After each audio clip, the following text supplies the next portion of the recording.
Baik, ibu-ibu guru dan teman-teman sebelum kita mulai pembelajaran hari ini, izinkanlah saya memimpin kita dalam doa. Berdoa mulai. Puji syukur kami diberikan dalam pikiran Tuhan dan segala penyertaan dan kasih yang senantiasa menyertai kehidupan kami.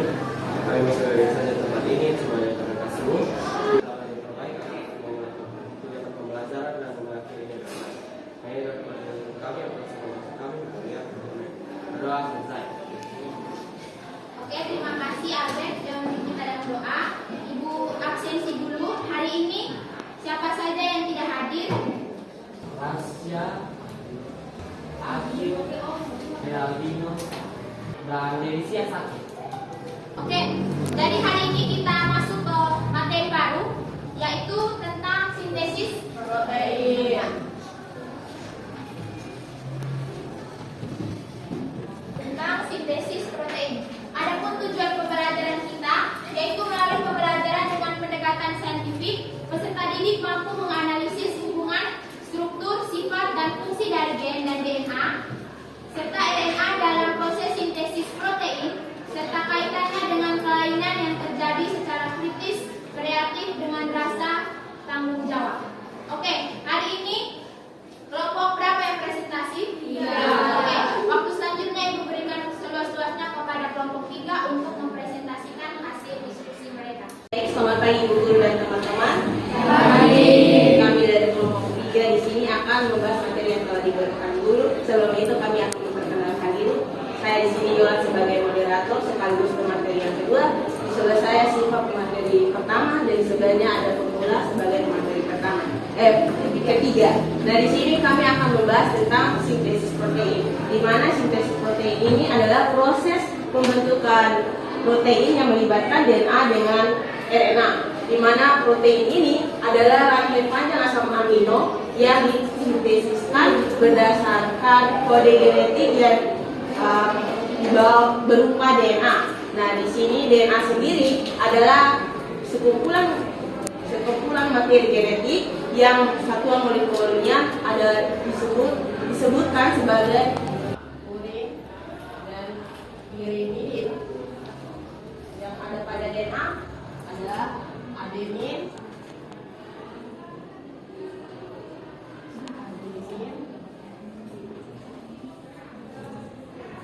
guanin.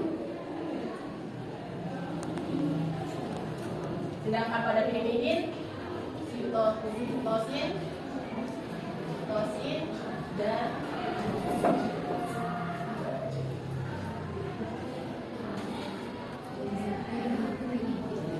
timin. Nah, ini terdapat pada DNA. Sedangkan di RNA ininya diubah menjadi urasil. Jadi bahasa nitrogen pada DNA dan RNA itu ada adenin, guanin, sitosis, timin, dan urasil. Nah, pada sintesis sendiri ada 2 tahap. Nah, tahap yang pertama itu transkripsi dan translasi. Nah, itu akan dijelaskan pertama transkripsi oleh pemateri kedua ada Siva. Saya silakan waktu.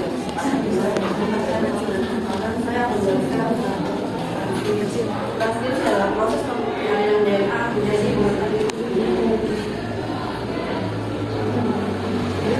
proses pengalihan RNA menjadi DNA di beberapa urutan gen.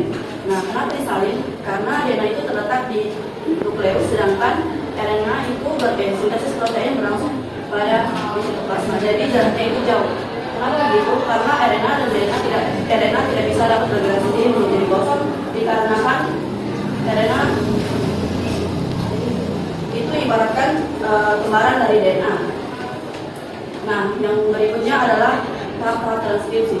Tahap transkripsi ada 3, yaitu inisiasi, elongasi, dan terminasi. Yang pertama ada inisiasi. RNA polimerase membaca sebagian molekul DNA yang berisi segmen-segmen tertentu yang dalam terdapat bagian ujung disebut promoter dan terminator. RNA polimerase akan bergerak dari promoter ke terminator untuk menjaga DNA. Jika RNA polimerase telah berhasil di bagian promoter, maka proses inisiasi ini telah selesai. Yang kedua ada tahap elongasi. Proses ini yaitu saat RNA polimerase kembali ke terminator setelah mencapai promoter sehingga terbentuklah mRNA. Nah, proses pada tahap ini sudah selesai. Berikut ke tahap selanjutnya yaitu tahap terakhir terminasi. Terminasi ini adalah proses terakhir dari transkripsi, yaitu ketika untayan mRNA telah selesai terbentuk dan lepas dari DNA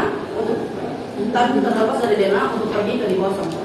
Baik, saya di sini sebagai penerang sekaligus pemateri kedua, di sini saya akan menjelaskan tentang translasi. Nah, translasi merupakan proses penerimaan kode DNA sehingga mengalirkan rantai polipeptida penyusun protein. Nah, di sini ada tahap-tahap penyusun translasi. Yang pertama adalah inisiasi. Dan di sini ada kodon, di sini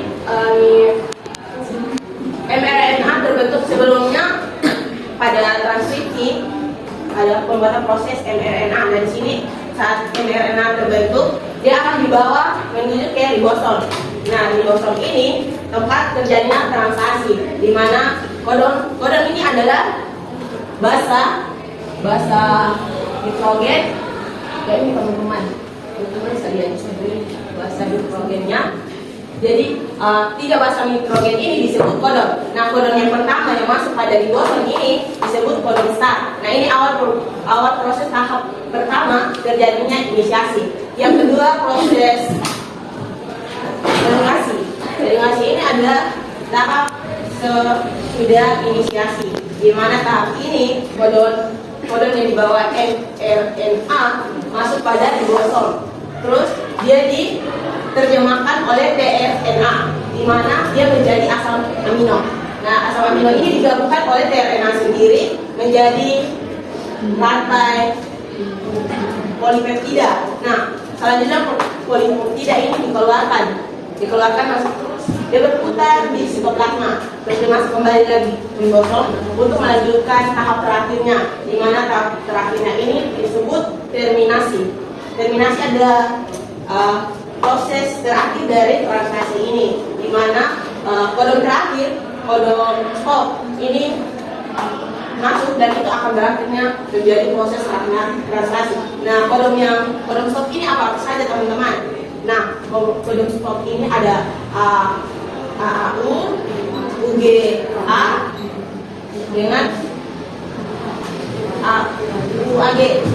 Nah, ini akan dijelaskan lebih lanjut oleh pemateri ketiga yang membahas tentang gen kode genetik. Saya persilakan kepada pemateri ketiga. Baik, terima kasih atas waktunya. Jadi seperti yang kita lihat, kode genetik adalah instruksi kode-kode yang merumuskan jenis protein yang akan dibuat dan ciri-ciri protein ditentukan oleh jumlah asam amino.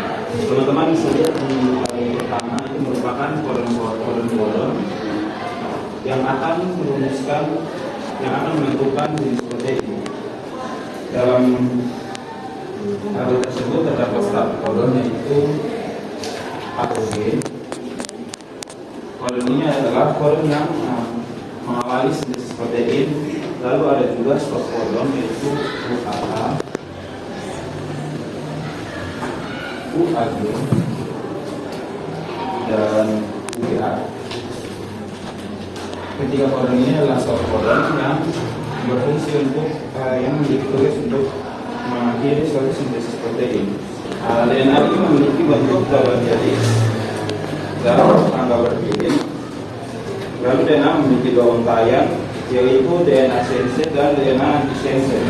DNA sense memiliki arah 5 aksen menuju 3 aksen dan disebut untayan positif karena memiliki cetakan yang sama dengan cetakan mRNA, sedangkan DNA antisense disebut untayan negatif karena dia adalah cetakan yang akan melakukan transkripsi untuk menghasilkan mRNA. Lalu kita sebagai contoh kita akan melakukan seperti ini dengan kode genetik.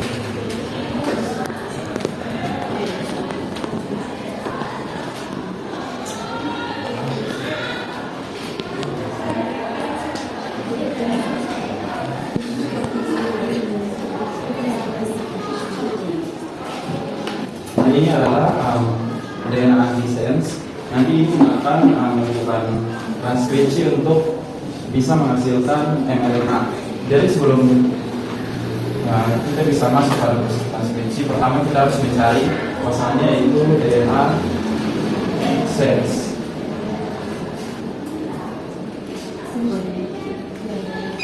Seperti yang kita sudah tahu, bangsa nitrogen dari DNA yaitu adenin, guanin, sitosin, dan timin. Jadi ketika ingin memindahkan DNA antisense menjadi DNA sense, kita tinggal mengubah T menjadi A, lalu sebaliknya A menjadi T, lalu C menjadi G, dan sebaliknya C menjadi G. Jadi tinggal setelah kita sudah dapat pasangan dari DNA antisense, baru kita bisa melakukan transkripsi. Nah, seperti tadi sudah dijelaskan bahwa dalam RNA basa timin akan diubah menjadi urasil karena agar mRNA lebih stabil dia membutuhkan urasil. Jadi nanti T akan diubah menjadi U. Jadi tinggal diturunkan hasil yang sudah didapat, bedanya T tinggal diubah menjadi U. Nah, ini adalah hasil transkripsi dari DNA menjadi mRNA atau bisa disebut juga sebagai codon. Codon adalah suatu kelompok 3 basa nitrogen yang akan menentukan asam amino yang akan dibutuhkan.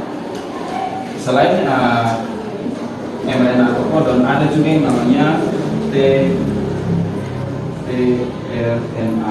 atau RNA transfer. Jadi kalau mRNA itu tugas untuk mencari informasi kode genetik untuk menentukan asam amino, RNA ini dia berfungsi untuk membawa informasi tersebut melalui mRNA menuju ke ribosom. Dan untuk mencari basa nitrogen dari antikodon, ataupun tinggal sama yang di atas, tinggal basa A menjadi U menjadi A, lalu G menjadi C. Nah, untuk mencari asam amino yang dipakai adalah mRNA atau kodon, karena tugas RNA itu bukan mencari asam amino tapi membawa asam amino ke ribosom. Berarti cara mencari asam amino, teman-teman bisa lihat di kode genetik tabel pertama. Teman-teman bisa lihat sesuai kodon.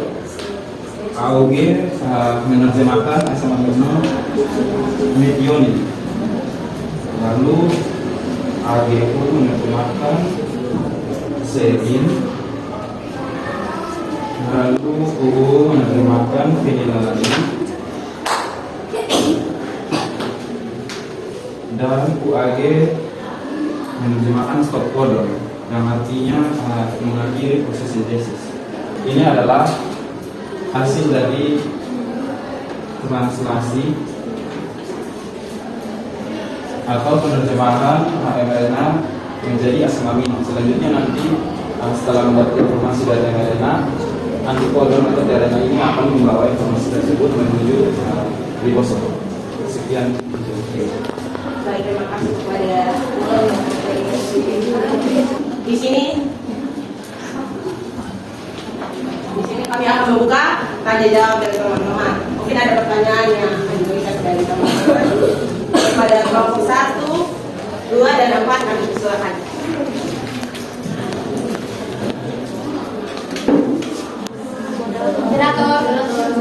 Baik, kalau pada kelompok 2 saya persilakan.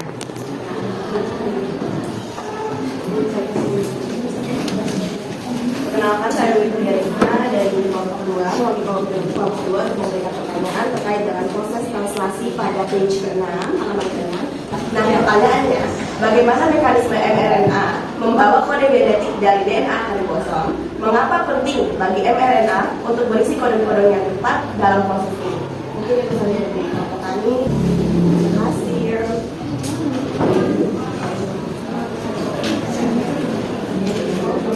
Baik, terima kasih dari kelompok 2. Kami akan beberapa buku ini untuk diskusikan jawab dan diberikan kepada kelompok lain. Mungkin ada dari kelompok lain yang ingin bertanya.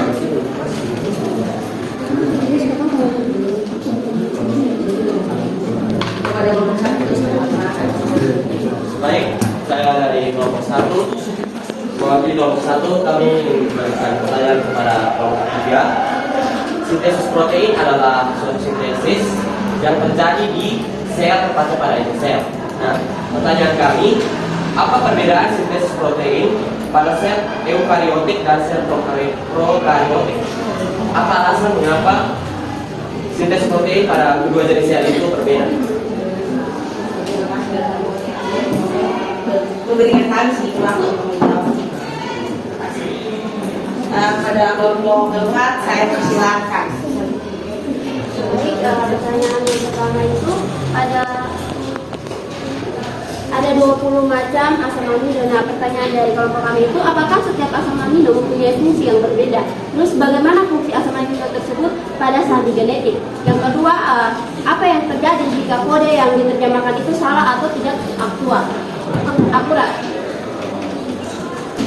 Terima kasih kepada kelompok keempat sudah memberikan kami pertanyaan. Kami akan meminta beberapa waktu untuk menjawabnya. Terima kasih.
Kelompok 3 kami akan menjawab pertanyaan dari kelompok 2. Pada kelompok 2 kami. Baik, saya akan menjawab pertanyaan dari kelompok 2 terkait bagaimana mekanisme RNA membawa kode genetik dari DNA ke ribosom. Nah, mengapa hal itu penting bagi RNA untuk bersikodon agar dapat melaksanakan proses sintesis protein. Nah, yang pertama-tama seperti yang kita ketahui bahwa proses sintesis protein ini dia akan terjadi itu di ribosom, tepatnya itu di sitoplasma. Nah, letak dari DNA ke ribosom ini cukup jauh, sehingga dia tuh kayak perlu fasilitator atau perantara untuk mengirimkan ini DNA tuh ke ribosom. Nah, itu melalui RNA. Nah, mengapa mekanismenya itu seperti yang sudah dijelaskan tadi itu ada 3, inisiasi, elongasi, terminasi. Nah, kemudian kenapa penting bagi RNA itu untuk bersikodon dalam proses? Nah, kalau sudah bisa bersikodon, bagaimana ini RNA itu dapat menerjemahkan sinyal-sinyal? Karena kodon itu bagiannya penting. Kodon itu kayak mengasih sinyal supaya ini mRNA itu dapat menerjemahkan itu kode-kode genetik, barulah terjadinya proses sintesis protein. Jadi kalau ada kodon, ya otomatis ini proses sintesis protein itu akan berlangsung. Sekian dari jawaban saya. Mungkin ada yang sama. Ya, pada kelompok 2 apakah ada saudara? Baik, terima kasih. Oh, ini kalau itunya.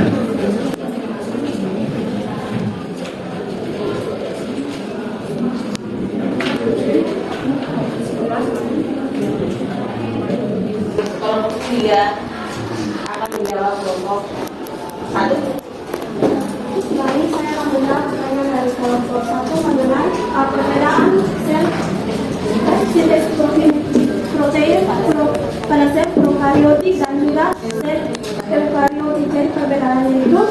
ini pada sel eukariotik itu dia terjadi di inti sel, sedangkan pada prokariotik itu dia terjadi di sitoplasma ya. Dan itu tuh yang membedakannya. Jadi yang prokariotik itu dia tidak terjadi di inti sel. Itu sebenarnya saya mungkin ada sanggahan. Kepada kelompok 1 mungkin ada sanggahan.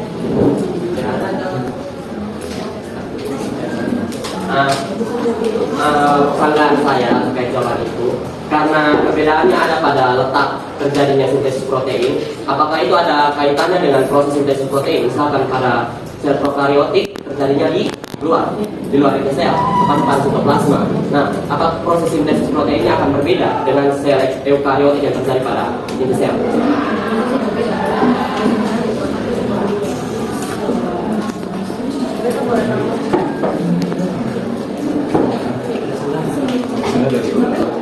Baik, kepada kelompok 2 saya silakan. Terkait dengan perbedaan sintesis protein, tadi sudah dijelaskan perbedaannya ada di lokasi. Namun juga ditanyakan apakah prosesnya itu hasilnya bakalan beda atau sama ya kan? Nah, itu perbedaannya antara eukariotik dan prokariotik itu terletak pada aspek utama termasuk struktur sel dan prosesnya. Nah, di lokasi sendiri eukariotik tadi sudah dijelaskan proses sintesis protein, transkripsi dan translasi itu terjadi di lokasi yang berbeda. Transkripsi terjadi di inti sel, translasi di sitosol, di ribosom yang menempel pada endoplasma kasar. Nah, prokariotik sendiri, kalau di prokariotik tidak punya inti sel, jadi transkripsi dan translasi itu terjadi secara simultan di sitoplasma. Kemudian yang kedua terkait perbedaan pemrosesan mRNA, di mana eukariotik itu mRNA-nya diproses sebelum diterjemahkan. Kalau prokariotik, mRNA-nya langsung diterjemahkan tanpa diproses. Kemudian perbedaannya juga ada di dia punya mRNA, di mana eukariotik dia itu hanya mengkode satu protein. Kalau prokariotik dia itu mengkode beberapa protein. Mungkin itu saja dari teman dari kelompok kami. Apakah dari kelompok 3 ada tambahan juga? Terima kasih ya, ada sanggahan dari kelompok 2. Oh, beda kata. Mungkin tidak ada dari kami. Terima kasih kepada kelompok 2. Kalau dari kelompok 1 mungkin ada sanggahan lagi dari kelompok 2 tentang yang jelas tadi. Kami akan menjawab kelompok 4. Saya persilakan kepada Apakah setiap asam amino mempunyai fungsi yang berbeda? Bagaimana fungsi asam amino pada fungsi genetik? Yang setiap asam amino memiliki fungsi yang berbeda-beda. Asam amino dibagikan menjadi dua, yaitu asam amino esensial dan asam amino non esensial. Asam amino esensial berfungsi untuk membangun dan memperbaiki jaringan otot serta menghasilkan molekul prekursor. Sedangkan asam amino non esensial berfungsi untuk meningkatkan fungsi otak dan membuang racun. Pertanyaan kedua, bagaimana fungsi asam amino pada segi genetik? Asam amino berperan dalam genetik melalui kode genetik yang membawa informasi urutan asam amino untuk pembentukan protein.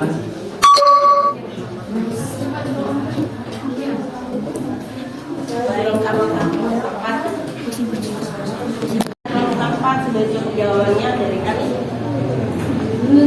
Kelompok 4 masih ada sanggahan.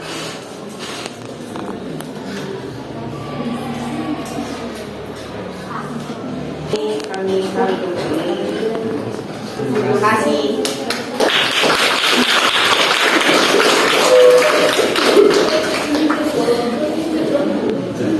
Kepada kelompok 3 yang sudah menjelaskan tentang materi sintesis protein, dari pertanyaan-pertanyaan kalian, jawaban yang sudah diberikan Ibu rasa ini sudah tepat, tapi Ibu hanya sedikit mengingatkan bahwa dalam tubuh kita itu, kan tadi kita sudah mendengarkan bahwa dari kelompok 3 dia mengatakan ada 20 jenis asam amino. Tetapi yang dibutuhkan dalam tubuh kita itu hanya 11 macam asam amino. Hanya berapa? 11 macam asam amino itu didapatkan dari 2 jenis asam amino tadi. Ada asam amino esensial dan juga non esensial. Nah, apa yang akan terjadi ketika tubuh kita sakit? Pada sintesis protein. Nah, sintesis protein yang terjadi dalam tubuh kita ini, ketika dia sudah memulai tahapan sintesis protein, protein-protein yang kita makan, misalkan dari telur, daging, susu, apalagi sumber protein, kacang, tempe. Nah, protein-protein tersebut yang kita makan melalui tahapan proses sintesis protein, dia akan diubah menjadi bentuk-bentuk protein yang lainnya, yaitu asam amino.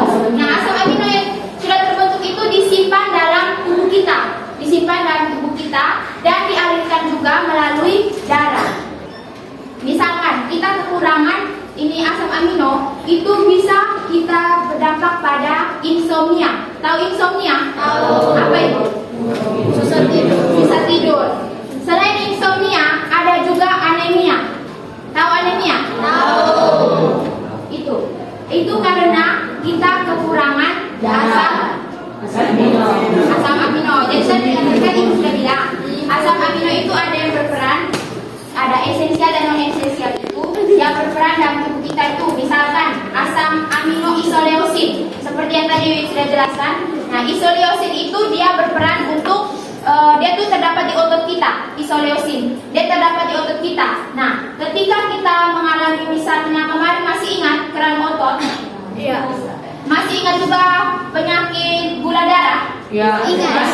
Gula darah. Gula darah itu kan ini biasanya orang yang penyakit gula darah itu dia suntik hormon insulin. Nah, hormon insulin itu selain didapatkan melalui proses suntikan itu, ternyata ada asam amino yang berperan juga untuk menghasilkan hormon insulin itu, yaitu asam amino isoleusin. Dia itu yang akan mengubah gula darah menjadi gula otot. Nah, kelebihan asam amino juga tidak baik untuk tubuh kita. Kalau tadi ibu bilang kekurangan berdampak ke insomnia dan juga anemia. Itu contohnya. Contoh yang lain silakan kalian searching. Nah, kalau kita kelebihan asam amino, itu kita akan merasakan gelisah. Tiba-tiba gelisah, kemudian tiba-tiba kalian punya mood berubah. Pernah toh? Ya. Apalagi yang perempuan. Kalau mau datang bulan itu biasanya dia punya mood tiba-tiba berubah. Sebentar marah, sebentar senang, sebentar sedih. Nah, kira-kira asam-asam amino yang kelebihan dalam tubuh kita itu dikeluarkan melalui apa? Apa itu? Apa yang bilang? Ya? Asam-asam amino yang kelebihan dalam tubuh kita itu bisa dikeluarkan melalui apa? Kamu lihat Dimas ini dia kenapa? Keringat. Keringat dikeluarkan melalui keringat. Selain itu apa lagi? Iya, pintar melalui asam-asam amino yang dikeluarkan itu melalui keringat dan juga urin. Oke, kita lanjut sekarang. Tadi yang sudah dijelaskan oleh ini siapa? Formula ya. Ibu rasa di sini akan terjadi kelainan. Kenapa? Kamu lihat dari susunan ini. Kodon. Ini kan kodon. Ini kodon. Kodon itu apa disebut? Biasa disebut triplet. Triplet. Tri artinya? 3. Berarti dia tersusun atas 3 basa nitrogen. Kamu lihat di sini. Ini satu kodon, 2 kodon, 3 kodon naik. Oh iya. Dia nanti kelainan. Oke, di sini kita tambah apa di sini? Karena di sini tadi dia bilang kodon stop, toh? UUC apa tadi? UUC atau apa tadi dia bilang kodon stop? UAG.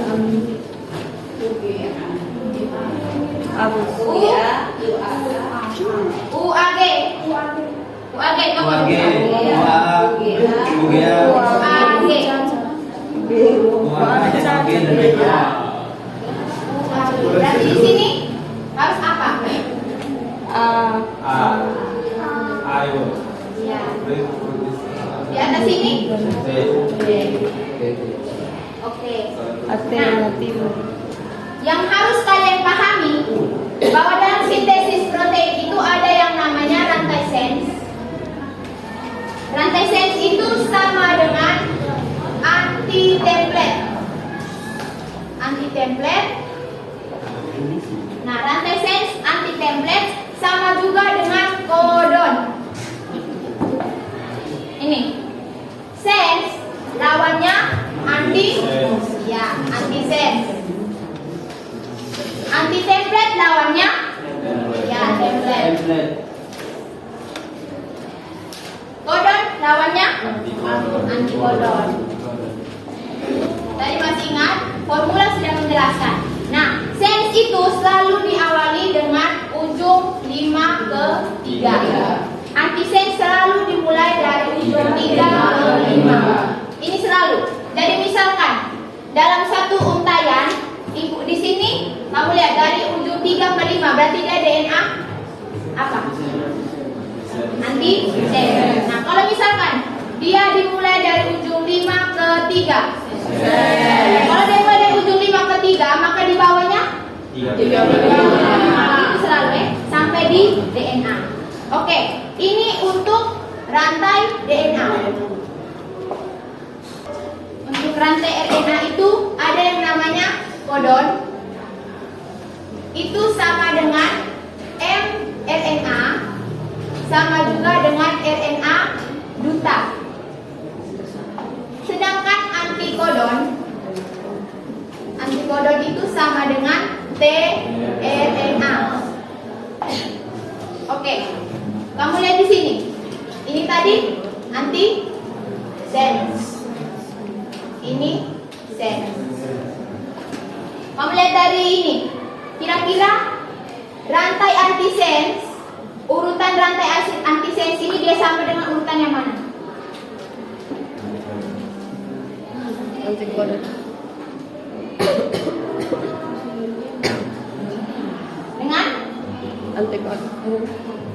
dengan antikodon toh? Nah, kamu lihat di sini TAC tetapi di sini UAC.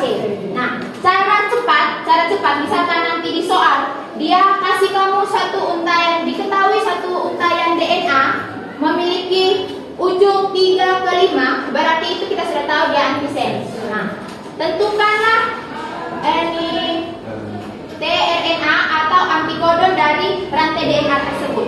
Cara cepatnya itu, misalkan di sini kan itu buat malu deh. Misalkan di sini antisense, AGC, TAC, GCC misalnya. Ini antisense. Di soal dia minta buatlah antisense, antikodonnya. Berarti kita tuliskan hal yang sama. A, B, C. Tinggal T kita ganti dengan U. Tinggal T kita ganti dengan U. Seterusnya sana sama. U, A, C, B, C. Sehingga dapat dikatakan antisense selalu sama dengan antikodon. Kalau antisense sudah sama dengan antikodon, berarti sense selalu sama dengan kodon. Ini pasti. Ya, cuma bahasa T diganti dengan kurasi. Supaya kalian lebih paham, kita bermain peran. Keluarkan semua kalian punya alat paham. Ini 2 orang maju di depan. Laki-laki.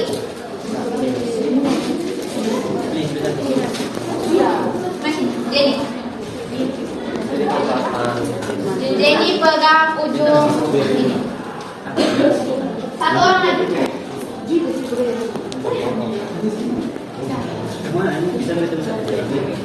Kamu lihat untayan pertama DNA. Ini untayan pertama DNA, dia berperan sebagai apa? Misalkan ibu kasih Jenny ujung 5, ini ujung 3, berarti dia apa? DNA sensor. Berarti ini dia kamu dua berperan sebagai untayan DNA sense. Nah, kelompok 1 di sini berperan untuk rantai DNA anti sense. Silakan maju dan pasangkan pasangan. 2 orang pasang di tali itu. Tempelkan stick note sensor. Nanti 2 orang maju di depan.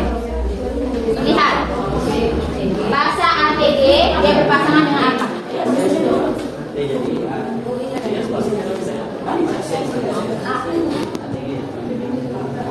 Setelah kelompok 1 maju, kelompok 2 yang maju berperan membawa rantai kodon.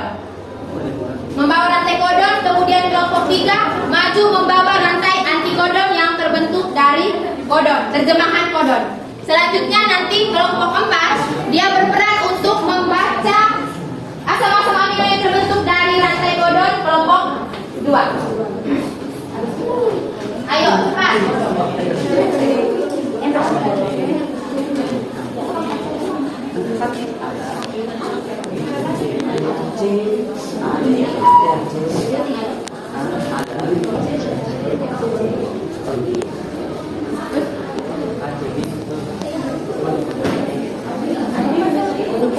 Dua orang berdiri depan bawah tadi. 2 orang nanti. Maju pasang cepat.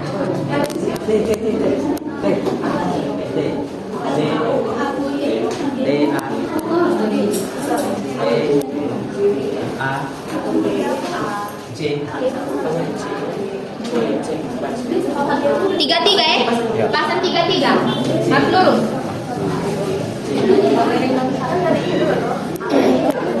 A, B, C, B, C, A, C, G. Ini G nih. A, T, A. A, T. C, G, G.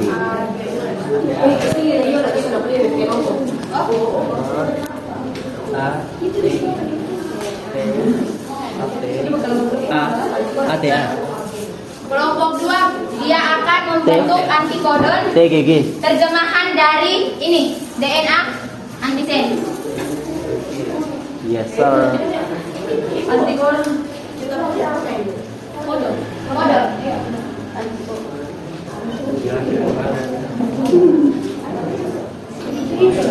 Makasih Hani.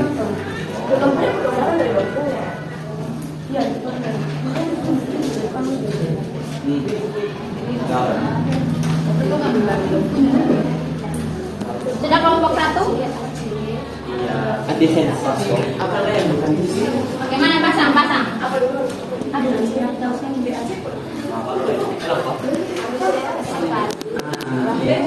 Kelompok lain silakan lihat apakah dia punya pasangan tepat atau salah. Lihat. Di sini A.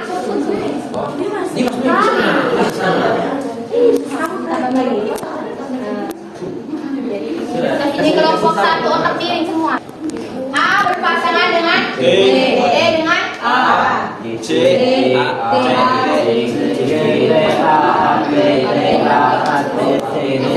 Oke, benar. Silakan kelompok 2 bawa untayan selanjutnya. Untayan kodon.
Oke, lihat di sini.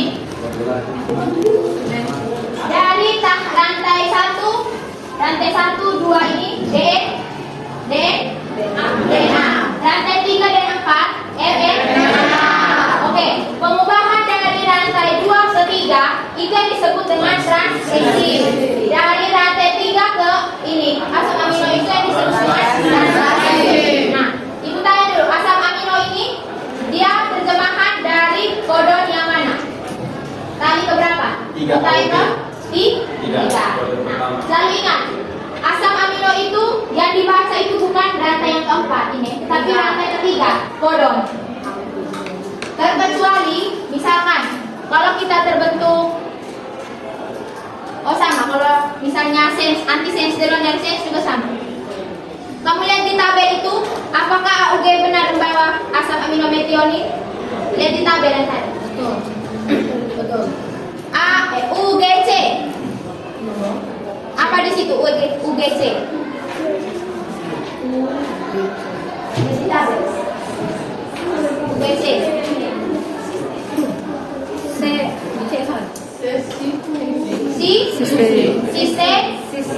Cysteine.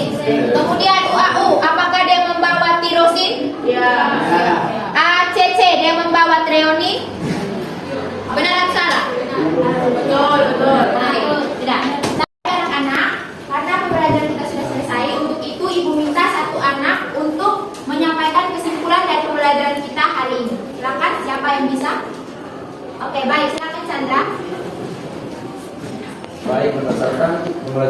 ini dapat saya simpulkan bahwa sintesis protein merupakan proses pembentukan protein menjadi asam amino melalui dua tahap, yaitu transkripsi, yaitu pengubahan rantai DNA menjadi mRNA, dan translasi, yaitu pembentukan asam amino dari rantai mRNA. Oke, kita tepuk tangan untuk Chandra.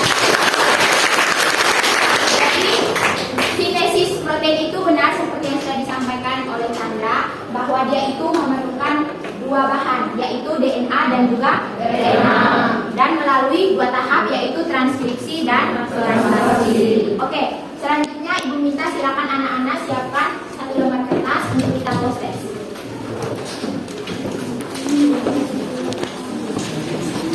Oke, nanti di kertas itu kalian tulis nama lengkap dan juga kelas. Tulis di atasnya proses materi sintesis protein.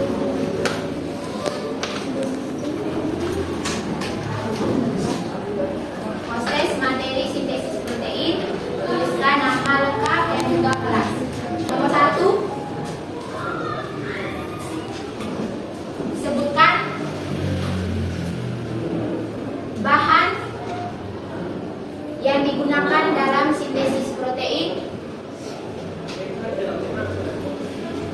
dan jelaskan manfaatnya. Nomor 2, sebutkan dan jelaskan dua tahapan pada sintesis protein.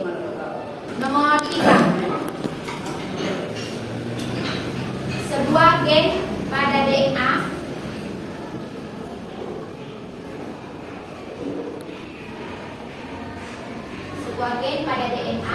memiliki urutan rantai sense. Urutan rantai sense, tulis 5 aksen, pertama 5 aksen. 5 aksen. TAC, TAC, sudah? GAT, GAT, TGA,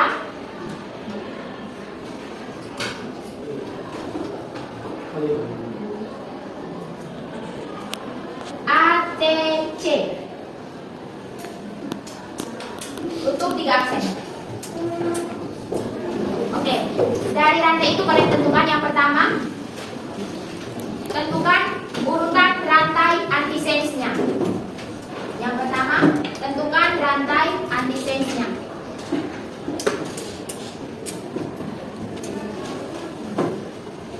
Yang kedua, tentukan urutan mRNA. Tentukan urutan mRNA atau kodon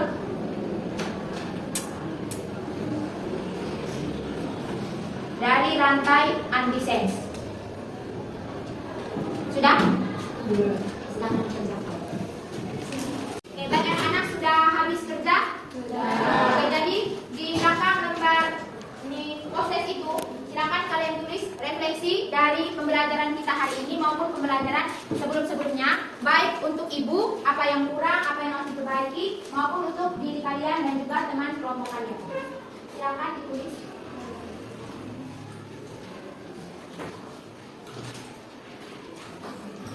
Tulis yang sejujur-jujurnya.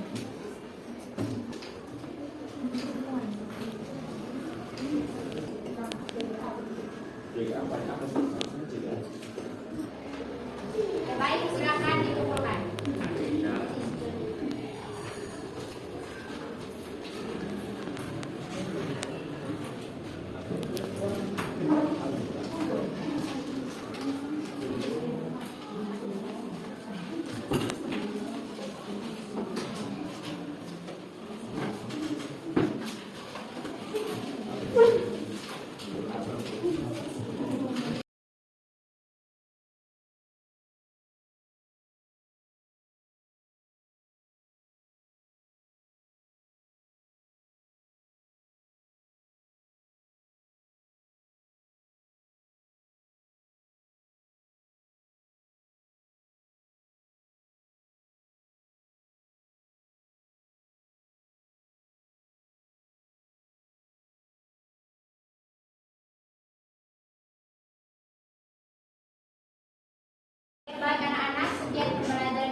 salah.